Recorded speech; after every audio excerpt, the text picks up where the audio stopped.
Bruiser, Chapter 47, Decimating. Narrator Tennyson.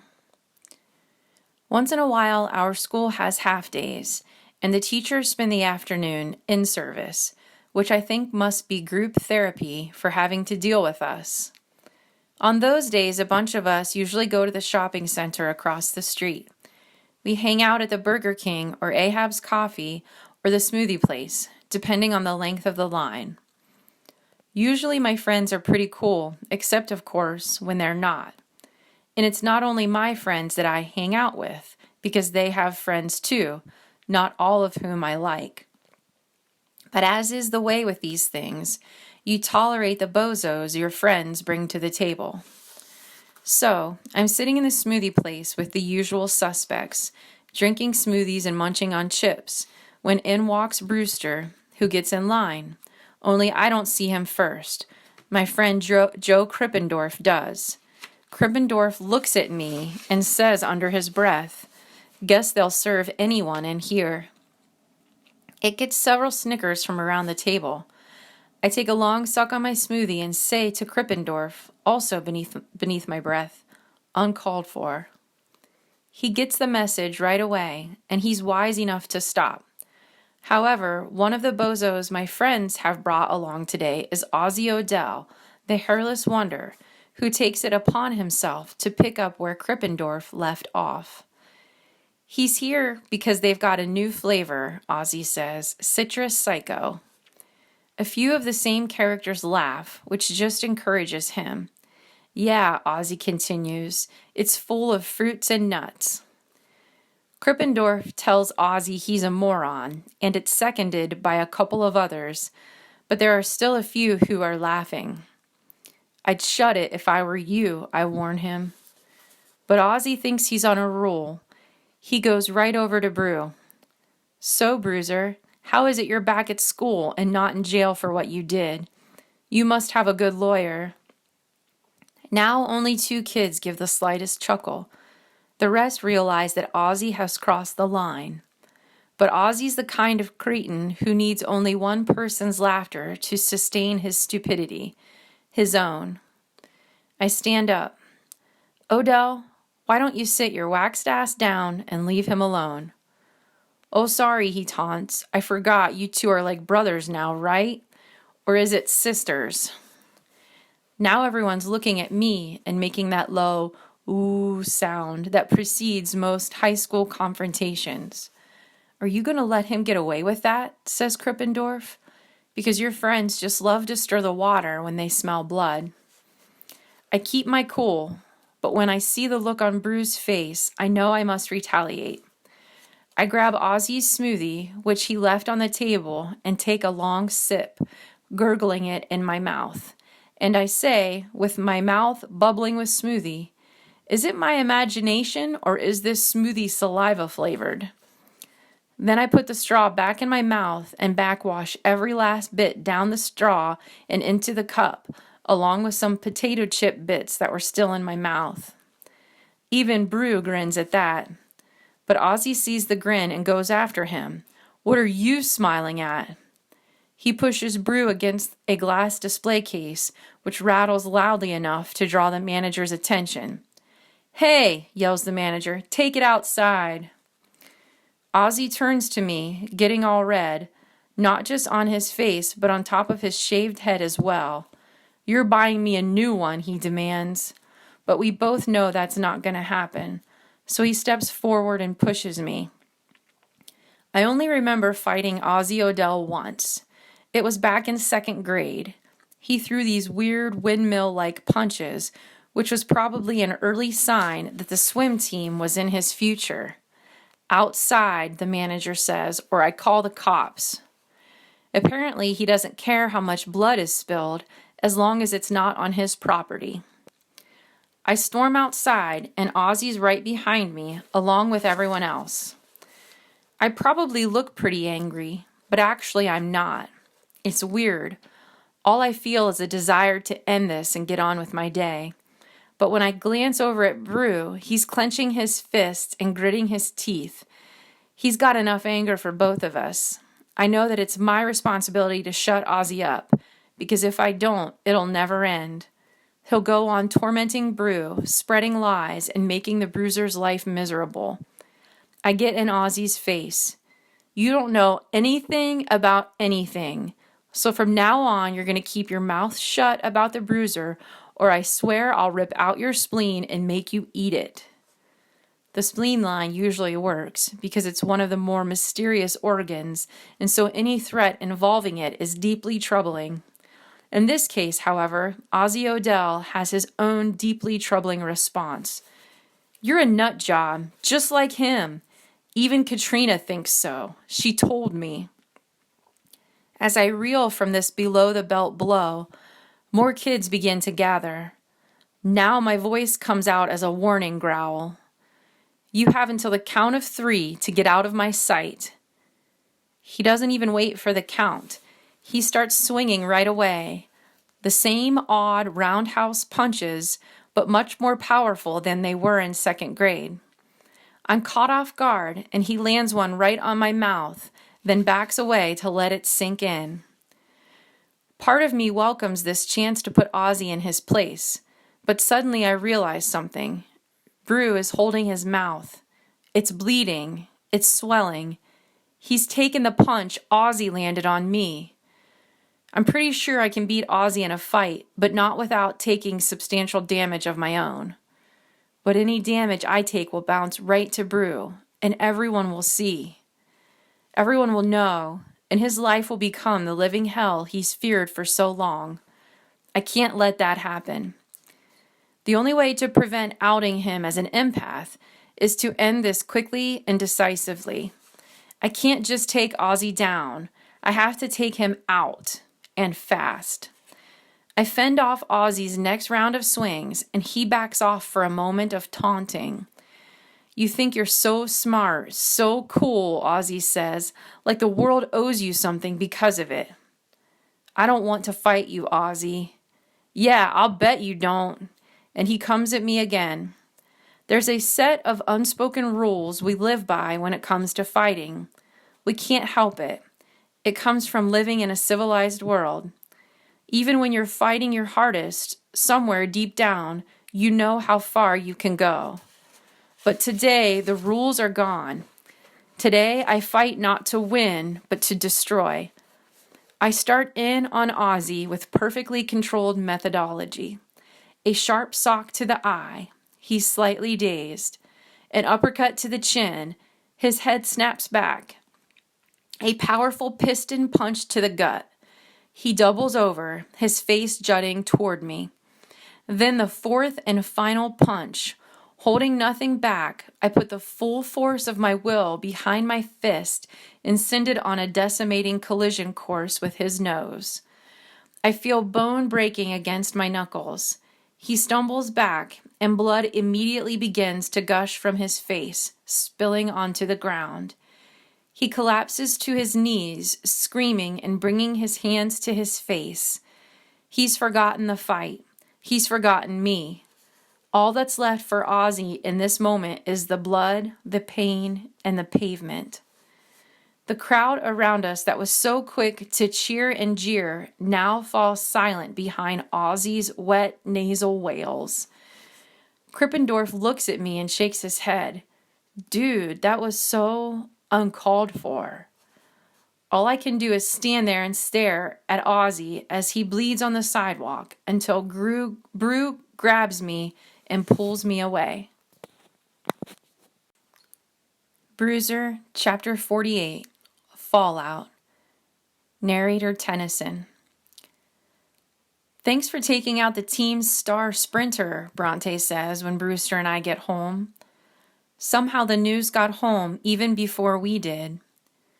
Do you realize you've just turned Ozzy from a standard school ass into a sympathetic victim? Was that your intent? It was self-defense, I tell her. There are witnesses to prove it. Witnesses enough to keep you out of juvie? The thought hadn't even occurred to me. Yes, I tell her. Then Brew chimes in. Ozzy started it. Everyone heard Tennyson say he didn't want to fight, but Ozzy came after him. He gives her the details, how I had stood up for him. She is both horrified and impressed by the smoothie backwash, which I suspect will go down in local history. Someday, Tennyson, she says, I'm convinced there'll be bulletproof glass and armed guards between our conversations. Ozzy has a lot of friends, says Brew. What if his friends lie and say you started it? Relax, I tell Brew, impressed by my own calmness. Even my parents, whose reaction factor could usually rattle the house off its foundations, are unexpectedly rational. Dad sits me down calmly for the obligatory "what were you thinking" speech and talks about putting me in an anger management program. I wasn't angry when I hit him, I tell him, which is true. I probably should have been, but I wasn't. I was just taking care of a problem. He and Mom called the Odells and offered to pay all of Ozzy's medical expenses.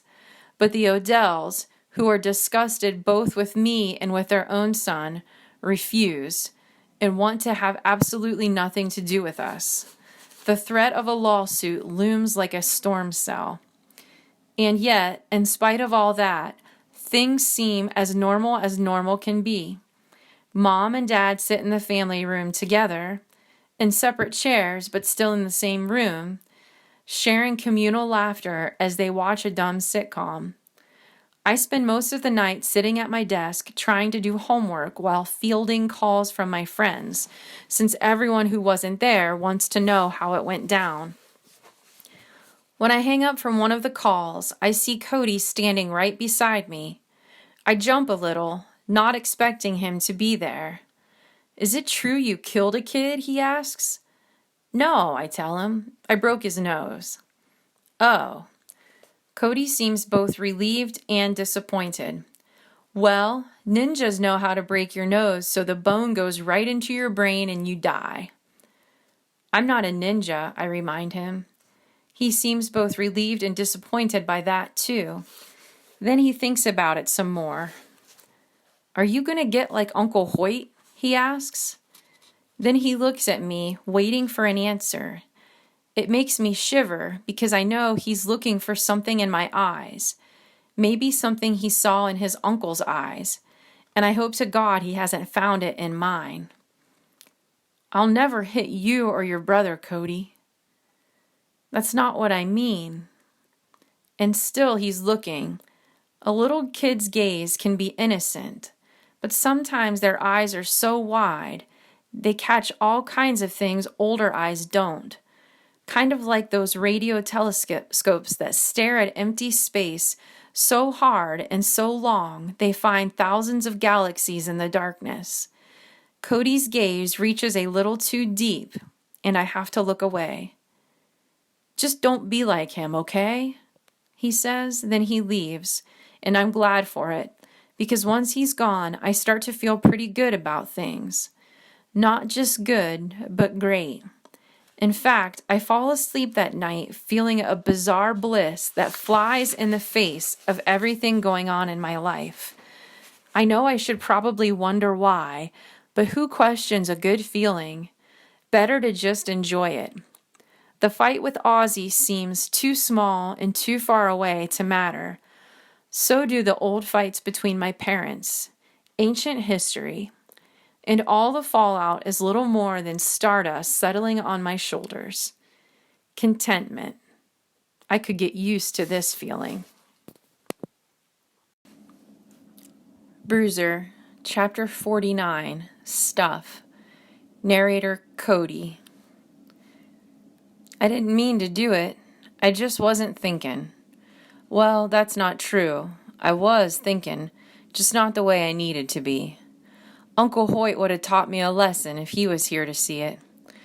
We were out at the park playing basketball again. That is, Tenny, Brew, and Mr. Sternberger were playing. Me, I don't play because I don't care much for things I'm not already good at, like handball and running, and most other stuff. But Tenny, he gave me a brand new kite.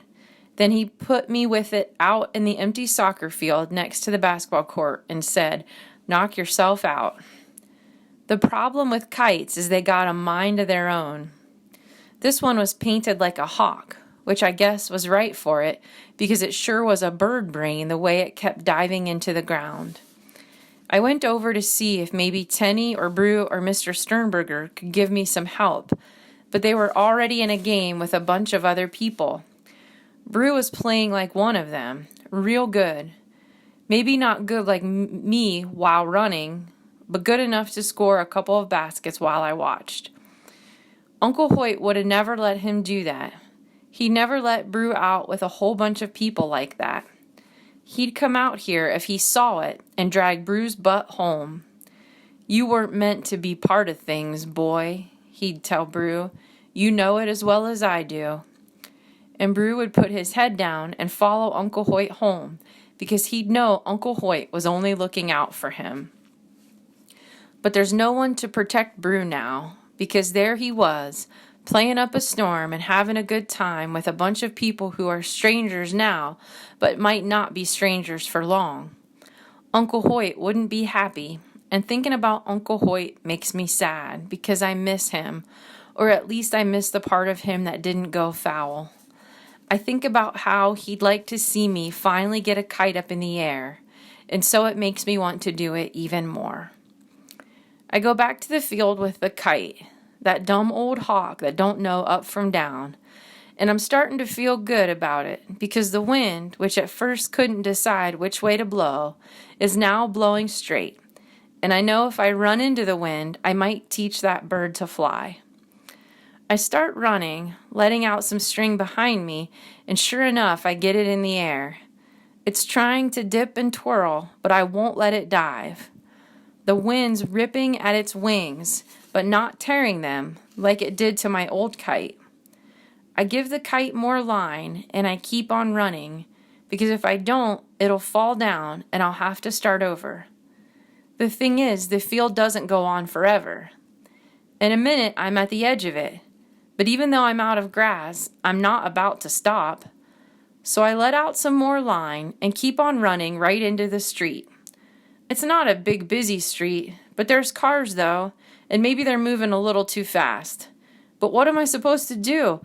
Let the kite fall down after all that work? So I'm in the street, and one car hits the brakes and another car swerves around me. But it's okay, because people around here are good drivers, and I'm sure when they see a kid running with a kite in the street, they understand the situation, so they're extra careful. I only almost got hit, and almost don't count. By the time I get across the street, the hawk is real high and starting to stay up by itself. And since there's nothing in front of me but a big bushy hillside that probably has snakes and stuff, I turn right and run along the sidewalk. I didn't see that stupid old electrical tower until it came out of nowhere and grabbed the kite with its ugly gray arms. In a second, the kite's just dangling there, whipping back and forth in the wind, all helpless. And that electrical tower, it's looking down on me, and I can almost hear it go, ha ha, because sometimes I think things that ain't alive know exactly what they're doing. Well, I'm not about to let it get away with that. It's a brand new kite.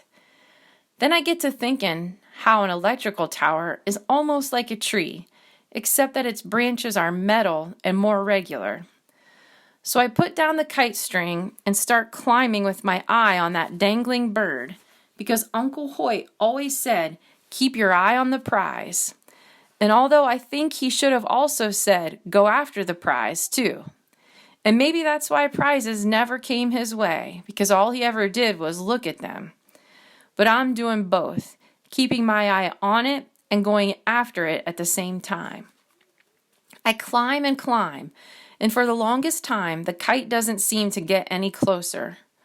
Finally, I get just as high as the kite, but it's still out of reach, dangling on one of those stubby skeleton arms of the tower. Its tail's all wrapped around one of the electric wires that looks much thicker up here than it did from the ground, and the wires are all buzzing like crazy, not just buzzing but humming, like they all got a voice and are trying to be an electric choir. I know enough not to touch those wires since I might get electrocuted, but I also know that birds sometimes sit on electric wires and are fine, so maybe it's not as dangerous as they say. Either way, though, I have to get my kite down, so I work my way toward it. In a minute, I'm out on the arm, and I can feel all the electricity making my arm hairs stand on end, even in the wind. The kite's still just out of reach, dangling and twisting and teasing me, so I reach for it with one hand. Then I look down. Maybe if I had looked down sooner, I would have chickened out and gone back down, because there's no tree I've ever climbed that's this high. It's like I've suddenly forgotten how to climb, because there I am, clinging to the metal bar with both my arms and both my legs and my whole body as well. And now I notice for the first time how cold the wind is, and the kite, which just a second ago looked like it was teasing me, now just looks trapped and kind of sad. From way up there, I can see everything. The field seems bigger than it did from the ground, but the basketball court looks smaller. No one's on the court anymore. Instead, they're all running toward me across the soccer field. Even the people I don't know. I hear a whole lot of, "There he is," and "Oh my God," and "Hold on." Brew gets to the tower first, with Tenny right behind. They talk for a split second, and Tenny runs off, I guess to get help, although I can't see why, since a whole lot of help is running toward the tower already. Then Bruce starts to climb. He was never much of a climber, but I guess he is when it's important, because he climbs the tower pretty good. Down below, there's like 1,000,000 people looking up at me, their eyes on the prize. Halfway up the tower, Bruce slips and catches himself, banging against a bar, and the metal rings out like a bell.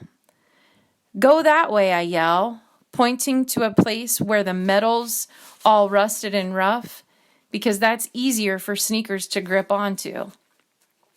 The closer he gets, the less scared I am, because I know that my brother's going to save me.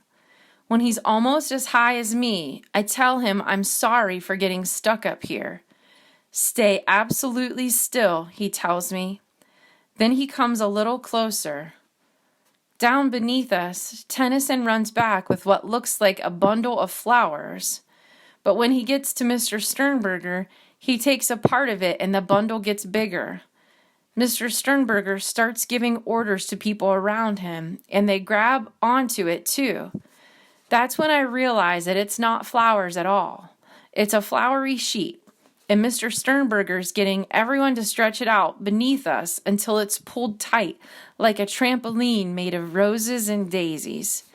It takes maybe 10 people to stretch it out, but from up in the tower, it still looks small. Finally, Brew's right next to me, but I'm still just out of reach to him. He's scared, real scared, but I'm not anymore, because he won't let me be. Brew never lets me be scared. "I'm almost there. Don't move." How am I going to get off of here if I don't move? Then, holding tight to the tower, he looks at me in that deep kind of way, like teachers before they send you to the principal. "You have to stop doing these things," he says. "The kite got stuck. I had to get it down. I was just being responsible."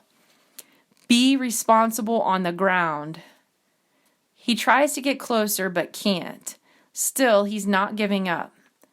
"You're going to be okay," he tells me. I know I am. And it's true. I know it for sure because Brew's there. I hear sirens getting closer, and before long a police car comes in from one direction and a fire truck from another. I start looking around because if there's a fire, I'm sure to see it from up here. Then they both stop right in front of the electrical tower, and I get it. Fire trucks don't always come because of fires. Sometimes they come to get cats out of trees or people out of towers. Maybe it's because I'm thinking about the fire truck, or maybe it's because my fingers have gotten so cold, but I start to slip. "No!" yells Brew. I grab onto the bar and my legs slip off, but I get them wrapped around again, losing a sneaker that somehow got untied along the way. It tumbles down and down, totally missing the flowery sheet. Instead, it hits some lady in the head, and I hear her go, oof.